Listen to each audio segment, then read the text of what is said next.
All right. So again, good morning, afternoon, maybe evening, everyone, and welcome. Thank you again for joining us today. My name is Kara Dougherty, and I'll be getting us started today with some housekeeping notes. So overall, the webinar will provide landowners in the Appalachian region with more information about the Family Forest Carbon Program, including eligibility requirements, how the program works, forest management expectations, and the support and benefits that are available to you after enrollment. So you'll also hear from Emily Trent, one of our incredible foresters who will help your trees grow strong, and Ayla Sparks, our community coordinator, who helps landowners navigate the program after enrolling and, of course, receive their payments. So we'll also have time for questions at the end.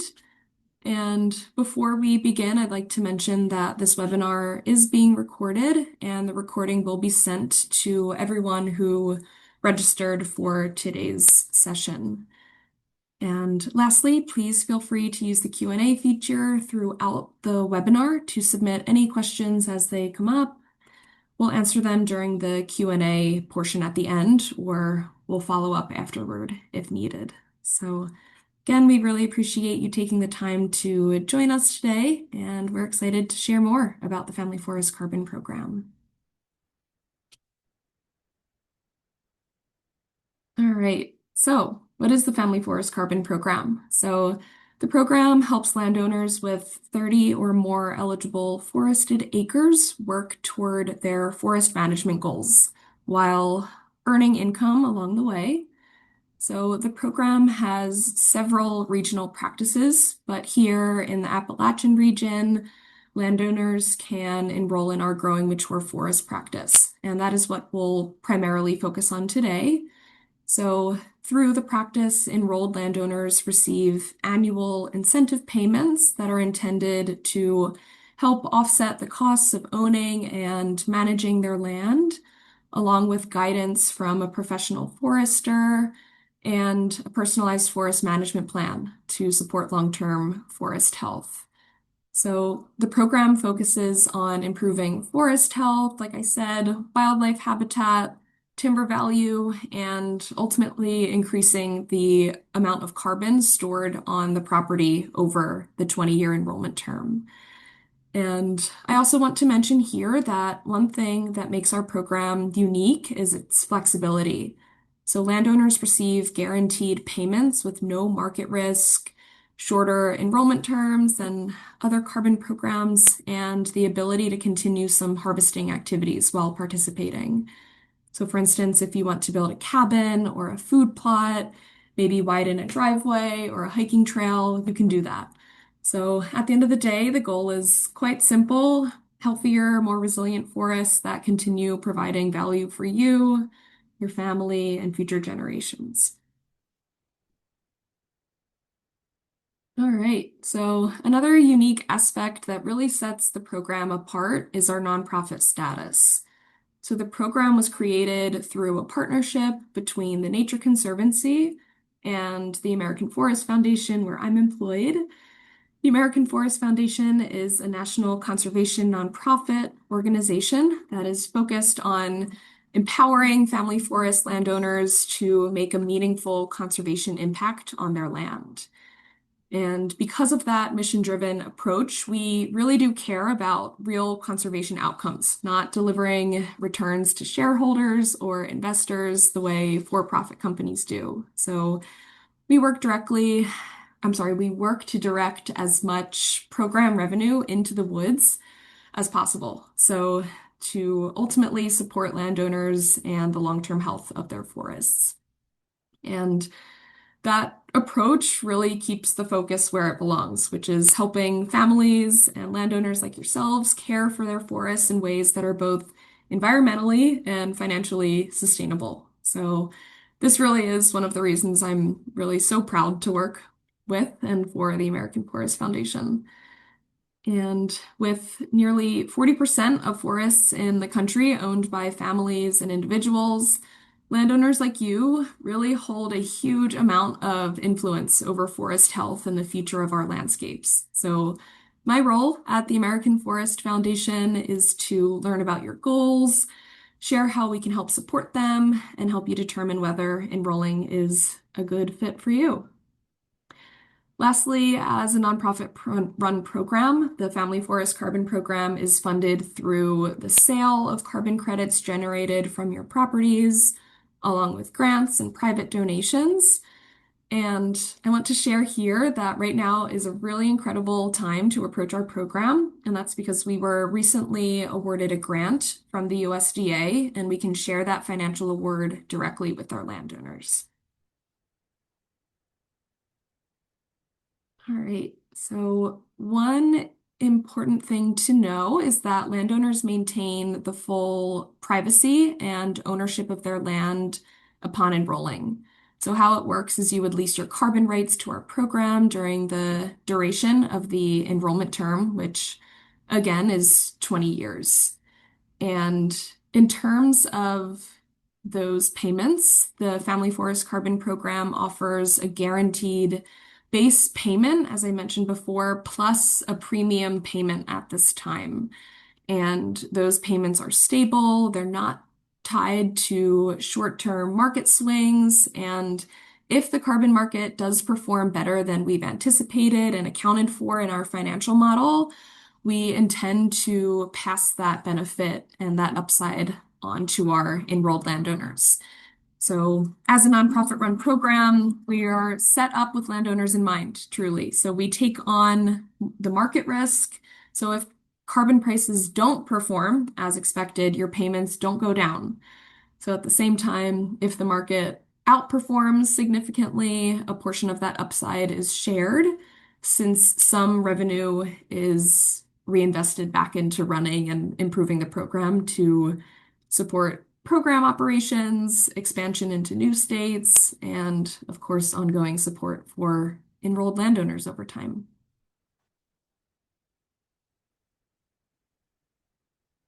All right, so in addition to our growing mature forest practice, we also offer fields and forests, which helps landowners turn their open fields like pasture or cropland into new forests by planting loblolly pine.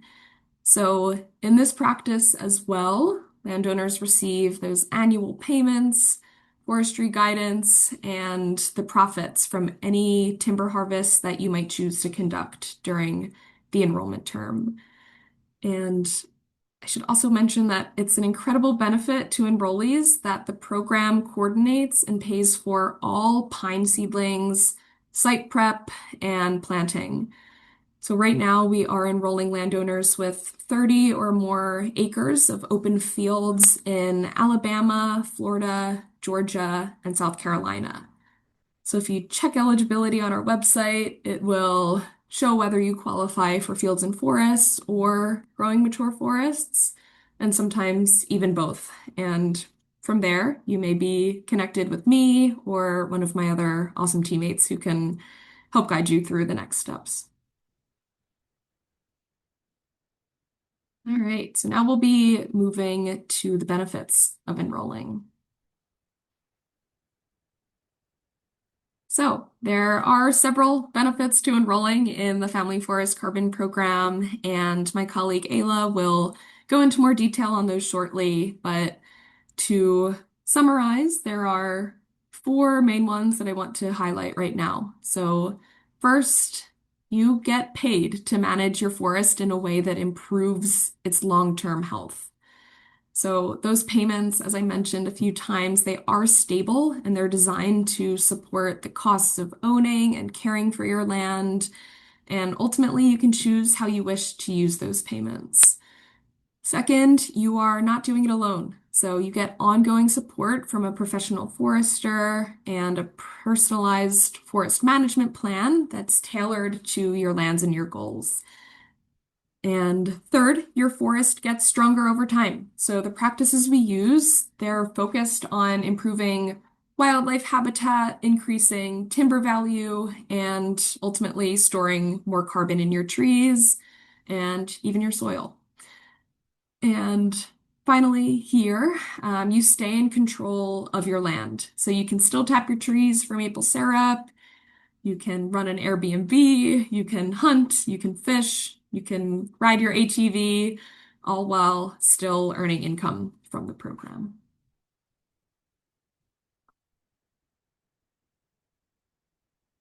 So, okay, moving on to additional benefits in greater depth. So, first, it's okay if you don't approach our program with an already existing forest management plan. As part of your enrollment, you'll receive two free forest management plans that are free of charge, and they're written by one of our incredible staff foresters, one of whom you will hear from after me. And a forester will visit your property in the first 2 years of your enrollment term and prepare your first plan and a second visit and plan in year 10. So it is a really great benefit of our program. And we do understand that forest management can feel unfamiliar or overwhelming for some landowners. I want to mention that these days your forests face growing threats from invasives, pests, diseases, natural disasters, and climate change, even when left untouched. So, as many of us have probably seen, invasives can spread very quickly. They crowd out native species and they increase fire risk, they impact wildlife habitat, and of course, overall forest health. So, our foresters, they work with these issues all the time and can help guide you in keeping your forest healthy and productive over the long term. And I should also mention that my colleagues and I at the American Forest Foundation have contacts with partners from the American Tree Farm System, Audubon Society, and USDA NRCS offices. So my friend Ayla can point you to those additional resources after enrolling. But in addition to the benefits of the program, that help you and your property. There are also benefits for the broader community. So I think we should go to the next slide here, if that's okay. Yeah. So enrolled landowners, they get access to the Family Forest Carbon Program community, where landowners can connect with each other, they can share advice, learn from experts about forest stewardship, and we can help connect you with enrolled landowners after you enroll in our program. And the program also supports healthier wildlife habitat and biodiversity. It helps improve air and water quality through sustainable forest management, and it brings additional income into rural communities that landowners can then reinvest back into their land and local economy. Great. So this is a quote and a photo of Susan Benedict, one of our highly engaged landowners.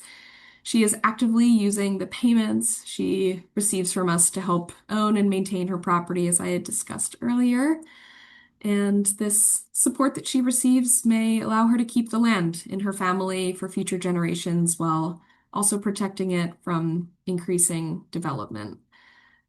So now I'm happy to pass the mic to my friend and colleague, Emily Trent, who will discuss eligibility and the forest management support that you can receive in greater depth. Thank you. Thank you, Kara. Oh, excuse me. Thank you, Kara. And thank you all for joining us today. My name is Emily. I am a forester here in Pennsylvania. And today I'm going to be talking to you a little bit about enrolled landowners and eligibility into the Family Forest Carbon Program. And if you have any questions, please drop them in the Q&A box and we will be sure to answer them at the end of this presentation. So who is enrolled in FFCP? To date, we have over 1,500 landowners with over 200,000 acres enrolled. We have 51.3 million in payments committed to landowners, And that's enough acres enrolled to capture and store 3.5 million tons of carbon over the next 20 years. So, to put that into perspective, one carbon credit represents about 1 metric ton of carbon dioxide that is removed or prevented from entering the atmosphere. A typical gas-powered car emits roughly 1 metric ton of carbon dioxide every 5,000 miles driven. So FFCP is just a little piece of that climate puzzle. We're here to help capture carbon and help landowners steward their forests. So where are we open for landowners to enroll? We are open in 20 states from Maine down to Florida, mostly on the East Coast of the US, and some Midwest states such as Michigan, Minnesota, and Wisconsin. We are not open in all counties of those 20 states right now, but we will look at that in the next slide. As Kara mentioned, we're focusing a little bit more on our Appalachia practice. It's called growing mature forests, and we usually refer to this region as the Apps. So if you hear me mention that, that's kind of what I'm talking about. And basically, like who wants to enroll with us? We have all types of landowners wanting to enroll with us that plan to keep their land in their family, pass it down to future generations. A lot, if not all of our landowners use their property for recreation and hunting. And a lot of our landowners have prescribed harvest outline in their forest management practice, or sorry, forest management plan that they have written already, or they are planning to do a harvest in the future after the 20-year commitment of being enrolled with us is over.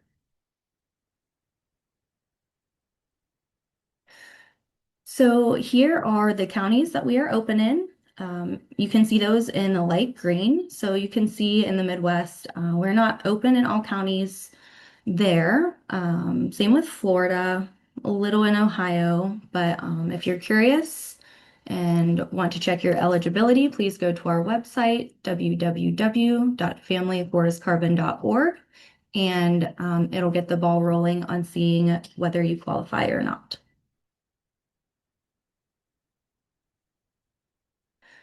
So enrollment into the Family Forest Carbon Program comes at no cost to you as a landowner. Going through our enrollment process, the first few steps may include a forester visit onto your property, and that is at no cost to you. You will need 30 acres of existing forests that match our regional criteria. And there may be some exceptions made based on forest condition and landowner goals. The Family Forest Carbon Program practices are a 20-year commitment, but it does increase the long-term value of your forest. They are designed to grow bigger trees that are worth more at the end of your commitment with our program.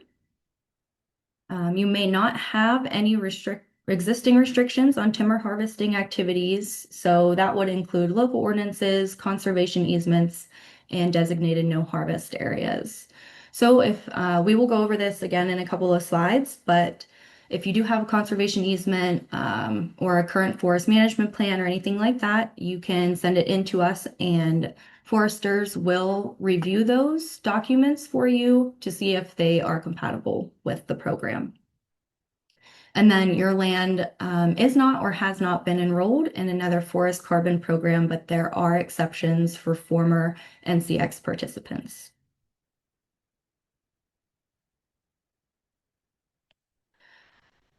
So as Kara mentioned earlier, we are going to focus a lot on our growing mature forests practice, which is available in the apps. It is designed to allow your forest to grow older and larger trees than average forests in your local area. We promote long-term forest health, habitat for wildlife, and we try to help you increase the commercial and environmental value of your woodland while allowing you to maintain a working forest. So there are other practices in the different regions that I mentioned, such as the Northeast. It has different practices. They are similar, But once you start getting through the enrollment process and speak with your forester and account representatives, they'll kind of tell you the differences, and we'll go over a a little bit of that here in these next couple of slides. Okay, so the growing mature forest practice. It is a 20-year contract, like we mentioned. You will need a minimum of 30 forested acres with 4,000 board feet per acre of naturally occurring hardwood forests. Your forests need to contain at least 50% of the basal area being oak hickory or maple beech birch forest. So you cannot have any plantations or orchards or anything like that enrolled with us.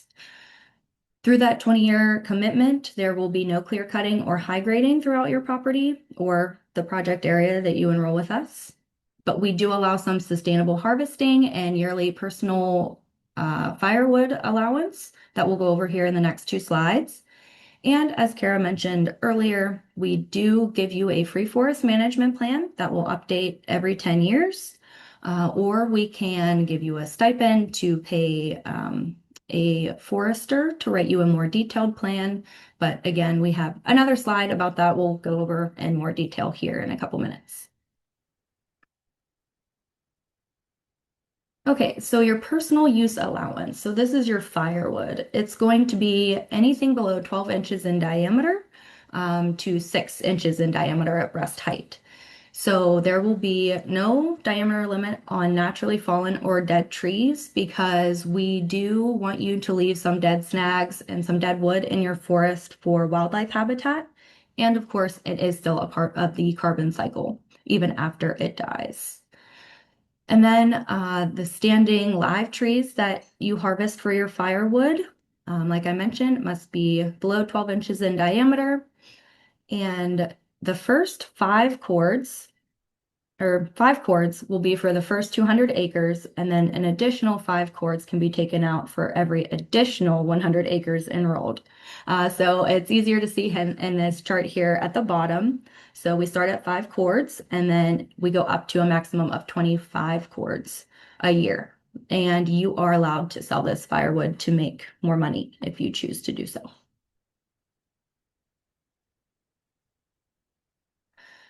Okay, so we also do allow you to do a substantial harvest.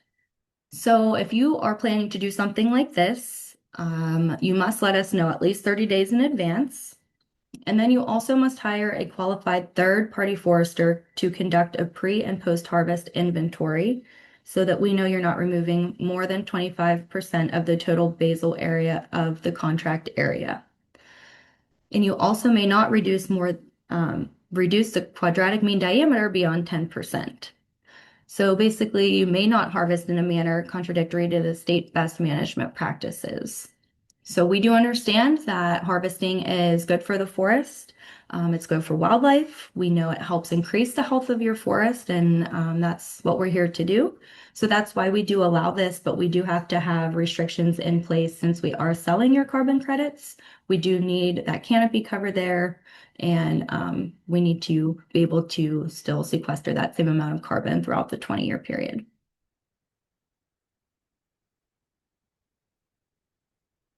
All right, so those are some restrictions for you, but here are some forest activities you can still do while enrolled with us. So you are allowed to hunt. Hunting is good for your forest. While we do want to improve wildlife habitat and have native species of wildlife in our forests, we know that deer are overpopulated, which increases the spread of CWD, and it also impacts forest health by the deer browsing on oak and hickory saplings. So hunting is definitely acceptable. You are allowed to maintain your hiking trails as long as you're sticking to the restrictions that I mentioned earlier of tree removal. You are allowed to treat invasive species, so Japanese barberry, multiflora rose, autumn olive, striped maple. We definitely want you to treat those, get those out of your forest. You are allowed to protect regeneration. You are allowed to maple tap And of course, you're allowed to forage for mushrooms. Okay, so the forest management plans. We have two different pathways that you can choose from as long as you have a forest management plan in place for the 20 years. So the first pathway is our free template that is designed by a staff or consulting family forest carbon program forester. We will get that written for you within the first year or two of enrollment. We try to get those written for you as soon as possible, and then we will come back out after 10 years and update it for you. These template plans still include current forest conditions, invasive species, management recommendations, a 10-year activity plan, and they focus on achievable objectives that empower landowners to accomplish their goals at their pace. But then we also have a second pathway that we will give you a stipend. The amount will be based on your forested acres, which you can see in the chart to the right here. It'll start at $600 and can go up to $1,300. And so this stipend will help pay a forester that is compatible with the FFCP and qualified to write these plans for us. You may definitely do that. I saw someone did mention about if they already had a forest management plan. That is fine. We will review that before enrollment and let you know if it meets our requirements for the program. If not, we will, you can go with our free option and we can write you one or update yours so that it meets our requirements, or we can pay you that stipend to have your forester as long as they are qualified to write plans. You can have your forester update that for you after 10 years or, to get that right and meeting our requirements. And then there are also other funding opportunities for forest management plans that you can see here, like the NRCS CAP 106 and state-run forestry program management plan and things like that.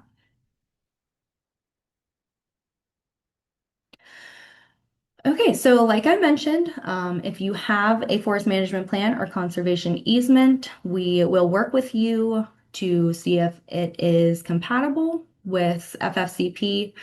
Your easements must not contain language that restrict harvesting.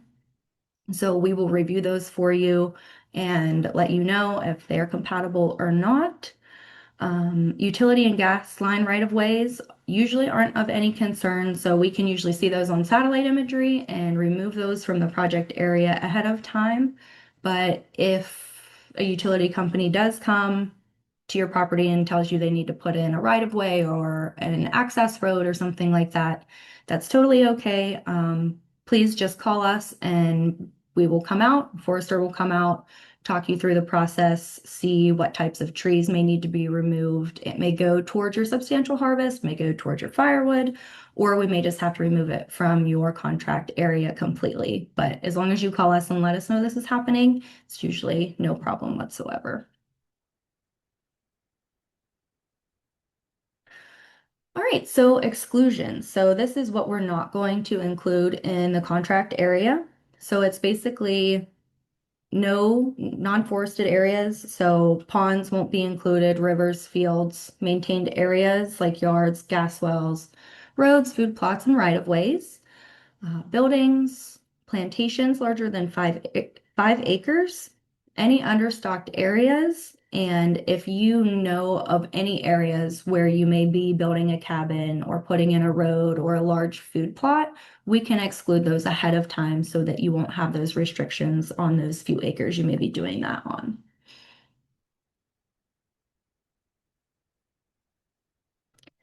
Okay, so this is one of our first Vermont landowners to enroll with us. His name is Tim Stout. Tim has owned his property for 80 years and enrolled with FFCP to help ensure his forest can be passed down for his grandchildren to enjoy. I really appreciate what Tim shares here about how small landowners can actively participate in climate action, and it does remind me of one of my favorite quotes from Tiny Acorns, Mighty Oaks Grow, which I feel really reflects the work we do here at FFCP, and that Small actions can have a big impact. So please drop your questions in the Q&A box and we will be happy to answer them at the end of the presentation. But now I'll pass it over to my colleague, Ayla Sparks, who will talk about landowner payments and next steps. Hi, thanks, Emily. Hi, everyone. My name is Ayla Sparks. I am one of the community managers that's working for you guys here at AFF, and I'm going to kind of go over some of the fun parts, the payments and next steps. So let's go ahead and get rolling. So in terms of your payment and your contract, some of this you might have already heard previously, but I'm just going to kind of hone in on some of the really important parts. It is a 20-year contract that you're going to be signing with us. And the payment amount is determined by the eligible area that you're enrolling and the rate for that eligible practice. So for the Appalachian Growing Mature Forest program, we do $242 per acre over the duration of your enrollment. And then, as was mentioned previously, we do have a premium option that we have just rolled out, which we're really excited about. And this premium option offers an extra 25% higher payment than our standard offer over the course of the total contract. So it's a pretty cool deal. We definitely hope everyone would love to take advantage of it, of course.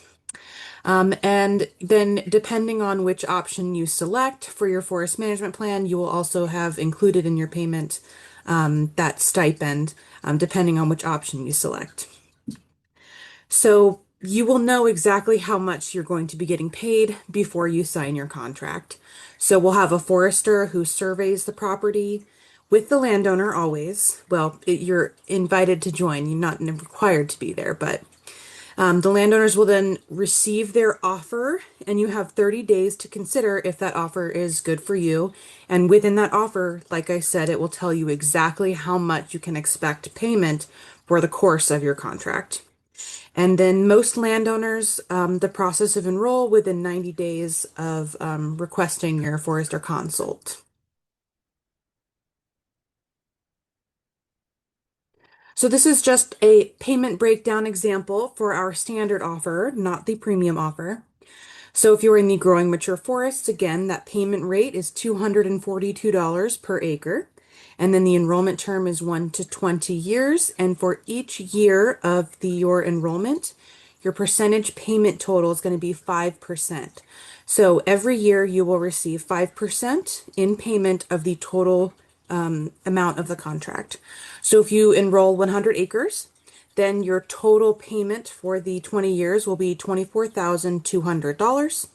And then that means that every annual payment will be 5% of that, or $1,210. Compare that with our premium partnership.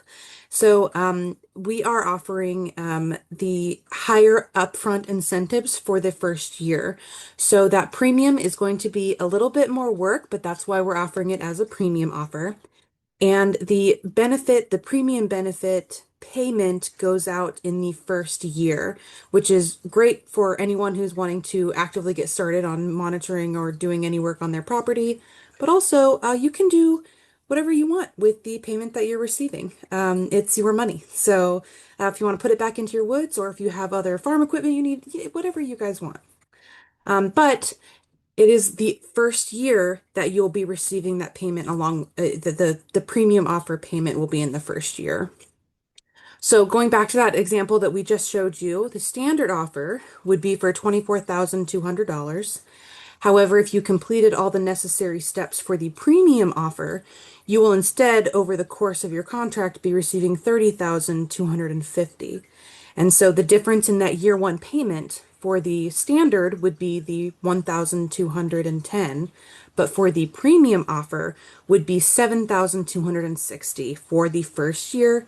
And then after that, it would go back to being the regular 5% of the payment total, which would be that $1,210. So the other thing to know about this is that you have 12 months in order to complete all the steps that are required for the premium offer.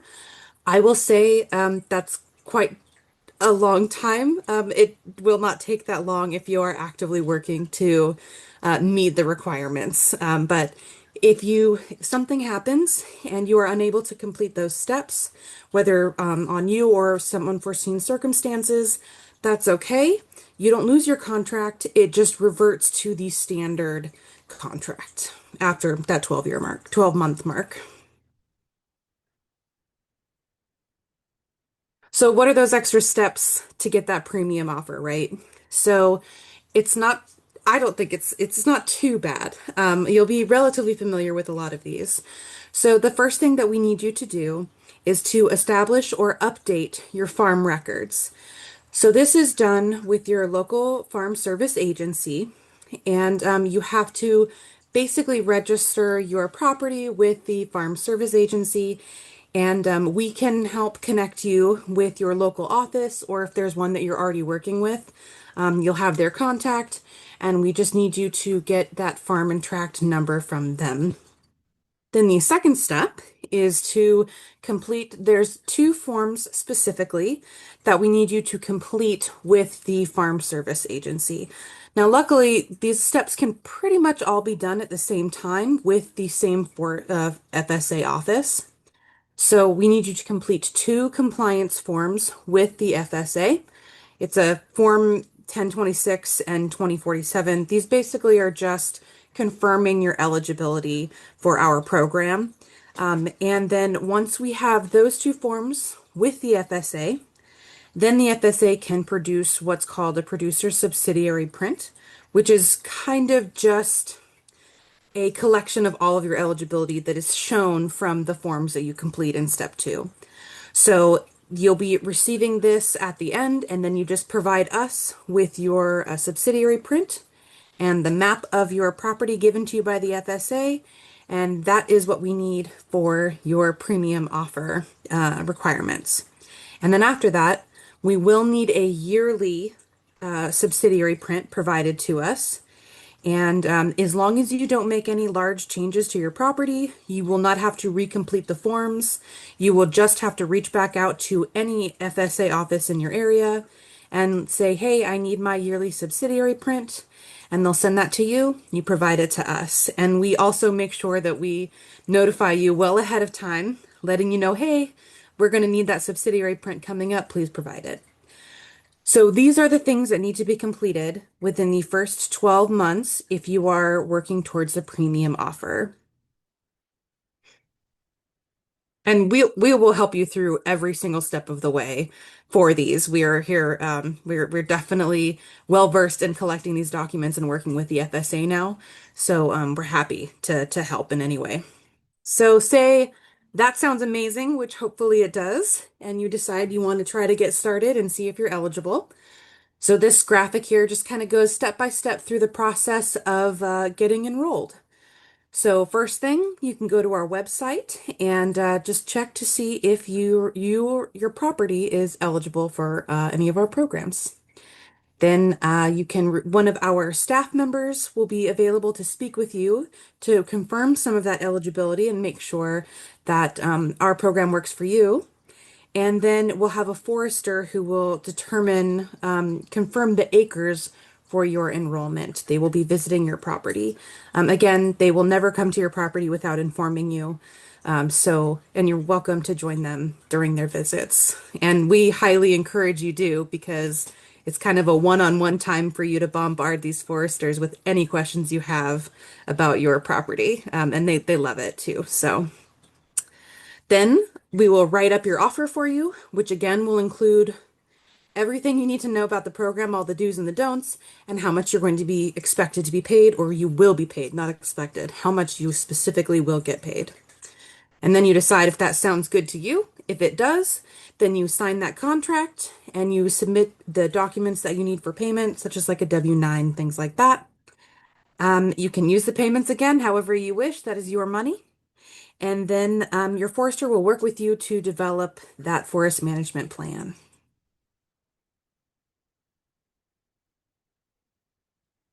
So what happens once you've enrolled and started receiving your funds? Well, we want to stay involved with you for the whole 20 years of your contract. We don't want to just send you on your way. So we have done a lot of work to provide some post-enrollment opportunities and support. So this comes in the form of our community managers. So we have a small team of micro and mighty community managers. I myself am one of your community managers, and we are here after you've done all the enrollment process to answer any questions that you have. You can come to us with payment questions, you can come to us with forestry questions, and we'll make sure that we put you in contact with either the people who know the answer or we'll get you the answer ourselves and provide it to you. So we do email support, we do phone calls, it's individualized, so you'll definitely be speaking to one of us and you won't just be left high and dry once you've enrolled in our program. And we provide some opportunities because we know there are a lot of other carbon programs out there, and we're very excited that you picked ours. So we want to make sure that we're providing some really good resources for you throughout the duration of your enrollment with us. So I'm going to go over just a few of these options real quick. We do the family forest. I'm a little biased because I run this one, but it's really amazing. So basically, it's an online community, online forum for all of our enrolled landowners. And it's really similar to Facebook. It's not Facebook, but it's very similar in the way that you can create articles, you can do posts, and we connect you with people who are obviously forest lovers and have same goals as you. We connect you with other individuals who might be in your area so you can ask questions. We host events on this site. It's completely free to you to join. And we also have on there a growing resource library where you can find all different kinds of management options that we have previously vetted to make sure that they are good. A lot of them come from our own foresters here at AFF. And so that's a pretty fun program. I do a just as one of the examples of the articles, I post every Tuesday an article about Tree Story Tuesdays, which is just my really dorky way of talking about trees to people who also love trees. So it's just a fun site with all kinds of stuff on there. We also do what's called quarterly community coffees. So these are a virtual coffee not required, but we do host once a quarter a Zoom meeting with anyone who is interested, who is one of our enrollees. And we always have a keynote speaker who comes and talks about something that is pertinent or particularly interesting to our landowners. For example, we had someone come and do a nice panel talk about legacy planning. We also had someone who uses goats to combat invasive species in their woodlands, and they created a business out of that, and now they rent out their goats to other forest owners. So we always try to make sure that it's something interesting, fun, pertinent to you all. And then we also do breakouts where we have you get a prompt and you can connect directly via Zoom with some other landowners who likely have same concerns or comments or stories as you. We also do newsletters, quarterly newsletters that we send out that get sent directly to your email. And these just include program updates and interesting stories from other landowners, things like that. And we have what's called our National Leadership Conference. So this is once a year, and we move it a different state every year, where we host a conference. It's usually a 4-day conference where we have all kinds of panel interviews. We do field trips where you can sometimes we'll visit a mill or we'll visit a tree farm, depending on what's in the area. This past year, we were in Tennessee just last month. Everyone is invited. It does cost to attend. But we do offer scholarships to help offset that cost. And yeah, it's a really good time. A lot of times our CEO will even fly out and do and talk with people, and we have lots of staff on site. We do appetizers and mixers, all kinds of things. So it's a lot of fun. And then again, we have all these different panels of information pertaining to what we offer and what matters to you all. And then finally, we do our Woodland Magazine, which is a mailed out magazine. You will get this once a year in spring. And this includes a lot of information about our program. We try to be very transparent about our funding and where the carbon credits are going and how things are working. So it's a really great way to stay involved with paper in your hands, which is kind of sometimes really beneficial when we're living in our virtual world that we are in right now. So those are some of our post-enrollment opportunities. We're obviously trying to grow and create more all the time. But these are things that we have found have been very valuable to the people who enroll in our program. So next steps, if you'd like to learn more, we have our website. You can check your eligibility, like I said, to get started to see. And then you can connect with us and schedule that call. This is all done through checking your eligibility on that website. And then here is our contact us directly if you would prefer a phone call. And then we also have our information email as well. So we do have some time for some Q&A. The individual on the screen here, this is Louise, her and her sister had they had originally a farm that was a chestnut farm on their property 3 generations before them. And because of the chestnut blight that happened in the 1900s, it killed off all of their trees. They ended up transferring it to someone within the family as well. And it became a farm for a while, and then they got it. Louise and her sister got it. And they really wanted to do some work with it, but were very unfamiliar with the process. So they joined our program and have been great proponents of it ever since. And she's obviously standing in her happy woods as we have worked with foresters and forest management plans to help her get her woods to what she wanted. So just another awesome example of how we can work together to create great woods. So I'm going to look in our Q&A box again. If you have any questions, we're going to try to answer some of them here. Pop them in the Q&A box. You can see that on the bottom panel of the Zoom screen. And I'm going to go through some of these now, and my colleagues might pop in if they have, if they'll be a little bit better at answering these questions for some of these than I will. So I'm just going to start here at the top and kind of work my way down to ones that I think are going to be the most pertinent for everyone. So for example, I did see some questions in the chat and then also here, how are the payments reported to the landowner for tax purposes? So this is, I have to give the caveat that we are legally not allowed to give out tax advice. You will have to speak to a tax professional. However, I can tell you that if your payments every year are over $1,000 starting in 2026, then you will be receiving a 1099 tax form from us for you to file.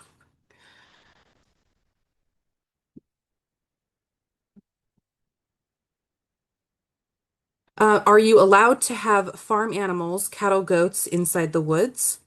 I think Emily might be able to give a clearer answer on this as a forester, but as I was mentioning, we did have that one landowner who was enrolled in our program and did goats. But Emily, would you be able to chime in on this one?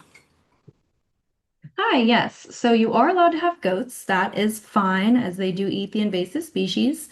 But as far as cattle goes, we would have to see how many acres you have them in the woodlands and how many heads of cattle that you do have. So you may be able to have a few, but it does impact the soil and the carbon sequestration actually, and it could impact some of the trees and kill them.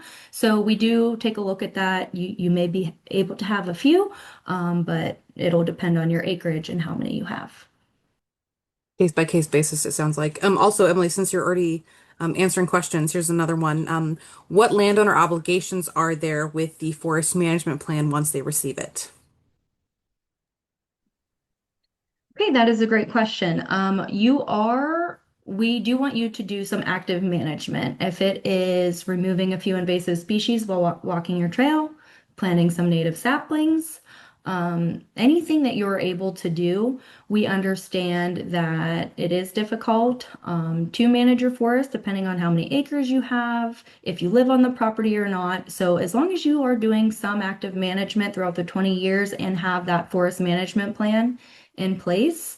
That is all we require of you because we are looking for additionality of carbon sequestration, which doesn't come if you are not doing any management whatsoever.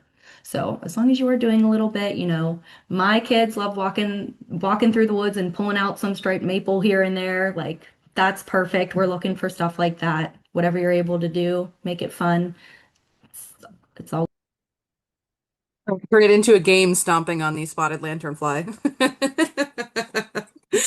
All right, so another question. Can the contract be canceled prior to the 20-year term? I can answer this if the two of you don't want to chime in. S- So I'll go ahead and answer it. So yes, it can be terminated. However, we do have penalties in place so that we can try to recover some of the costs. And all that will absolutely be spelled out in your contract. But we do have penalties on the payments that you have received, again, to try to recoup some of our costs on there. And I know there was also a question further down that's very similar to this one, that says, they might not be around for 20 years or the program might end up being sold, the property might be sold, things like that. So this is something we always want you to try to notify us ahead of time. And these contracts move with the property. So if you sell, then the new purchaser will have the option to maintain and stay enrolled in the program, which is obviously what we want. But they also have the option to reject the terms and terminate, and then a penalty would then be due as well. So it we want you to stay in, right? Because that's how we're working on these carbon credits, but we try to make it as easy as possible. And I will say that we have had some that sell the property, and a lot of the people who end up purchasing it are people who are purchasing the properties because they want the woods and they want to keep the woods healthy. So they continue in the program, and then they would then be switched over and be the ones getting the rest of the payments. So it is an option. We recognize that things happen. Also, upon unfortunately the passing of the contract owner of a property, then again the contract moves with the property. So anyone who inherits the program will be offered the same contract, whether they would like to continue or terminate, and penalties would then be due if termination was chosen.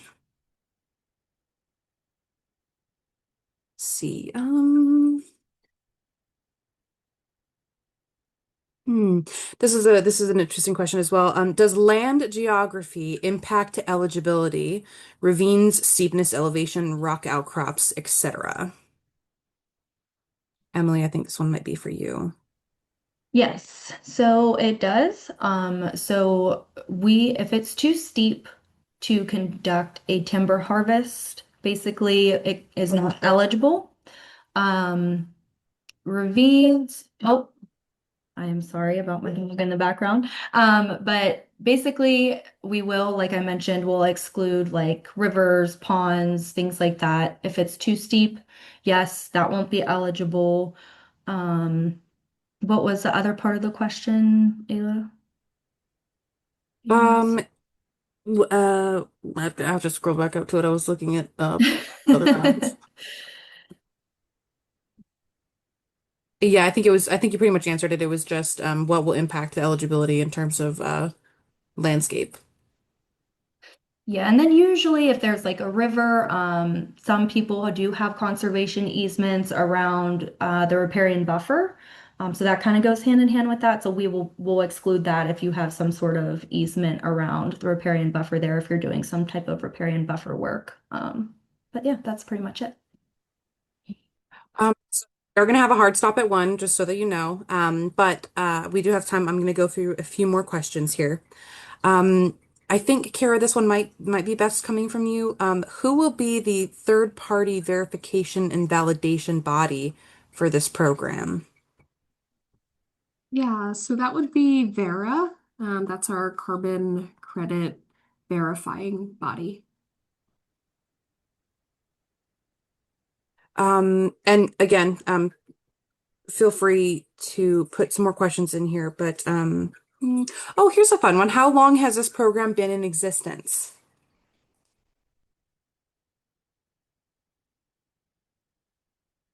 I I should know this answer. I don't know why I asked it. I just thought I was gonna because I also would like to know the information here. Since 2020, I believe. Okay. Yeah. All Yeah, right. but the I guess American I should Forest, probably make sure we have the answer before I put out the question, right? yeah, the American Forest Foundation and the Nature Conservancy are well established, and have been around for decades. There was another question that I can't find now, but I think it's an important one that we do answer. Someone had been asking about is clean and green compatible with our program? Um, it is compatible. That's correct, right, Emily? It is compatible. So if you are enrolled in that program, that doesn't preclude you from joining our program as well. Yep, that's correct. Great. Do we have to have all of our forested land enrolled, or only at least the minimum needed for the program? Yeah, so just the minimum is fine. You do not need to enroll your entire property. So if you have 100 acres and you just want to enroll 30 that's eligible, that is fine. And Um, then you're free to do whatever you want with the other 70, basically. So sorry. no. So this is another one that I want to ask just because it's actually a question I had when I first started here, because I just felt a little confused about it. So I think that this is a great one to ask. Is the purpose to harvest or to preserve? I'm confused. I can work on this, but Emily, I think as well, it might sound much better coming from a forester. Yes, so I understand why you're confused. So it could really be either. Again, this is a case by case basis, right? So we have landowners who maybe did do a harvest 15, 20 years ago, and maybe they are working towards a certain wildlife habitat that they want, or an uneven age forest structure or something like that. So maybe their forest is eligible for our program, but not ready to harvest for another 20 years. So in that 20 years, they'll get a management plan from us so we can help them make their forest healthier after that harvest and prepare it for the next harvest. But also, we have landowners who don't want to do any harvesting at all, but they want to manage their forest for wildlife or just to improve it. Maybe they have hemlock woolly adelgid, or maybe they really want like woodcocks on their property. So, we're there to help them. Like I mentioned, some harvesting is good and you can do it sustainably, but maybe people just don't want to, and that's wonderful. So will help them increase the health of their forest without doing those large timber sales, but maybe removing a few trees here and there, or combating the hemlock woolly adelgid, or removing those hemlocks that need to be removed, and something like that. So we work with landowners that have all different types of goals, and we're just here to help you improve the health of the forest and educate you on what's in your forest and how to improve it.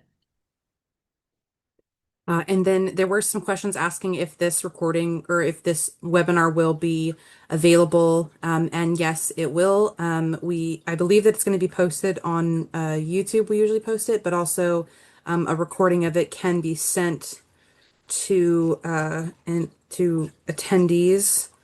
I might have to have one of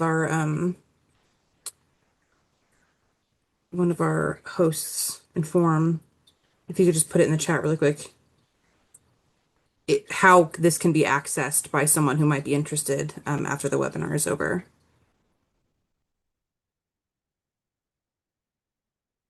We'll send it out to everyone who registers, and it will be available for upload on the website. So share it with friends, share it with family if someone who was not able to attend, or if you want to watch back and just get a clearer understanding again of everything that happened here, and we can do so.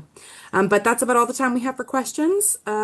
Thank you all so much for joining, and we hope that this was informative. We hope that we have gotten your interest, and we would be more than happy to work with you to conserve your woods and to work on some carbon. So thank you guys so much for joining.